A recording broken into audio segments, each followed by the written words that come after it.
যারা বিদেশে থাকে তাদের সুন্দর ছবি বা ভিডিও দেখে আফসোস করার কিছুই নেই। এটা মনে করেন না যে তারা স্বর্গে থাকে। আপনারা ওইটাই দেখেন যেটা আমরা আপনাদেরকে দেখানোর জন্য অ্যালাউ করি। আমার ঘরে খাবার না থাকলে নিশ্চয়ই সেটা আপনাকে দেখাবো না।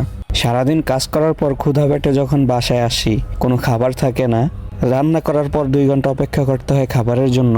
এই কষ্টটা শুধু তারাই বোঝে যারা বিদেশে থাকে। আর যারা দেশে প্রিন্সের জীবনটাকে রেখে বিদেশে আসে, বাস্তবতার সম্মুখীন হয়, তখন তারাই হারে হারে টের পায়। আর যারা বিদেশে থাকে তাদের যে কি কষ্ট, সারাদিন ঘরে বাইরে কাজ করতে হয়, এটা আপনাকে বোঝানো সম্ভব না। আপনি যতক্ষণ পর্যন্ত বিদেশ না আসবেন ততক্ষণ পর্যন্ত আপনাকে বোঝানো সম্ভব না। আর সারা সপ্তাহ আপনি ঘরে বাইরে কামলা দেওয়ার পর উইকেন্ডে যখন একদিন আপনি ঘুরতে যাবেন, ওই একটা ছবি বা একটা ভিডিও দেখার পরে মানুষ ভাবে, বাহ, উনি তো স্বর্গে আছে, অনেক সুখ, অনেক শান্তি, একটা প্রিন্সের জীবন।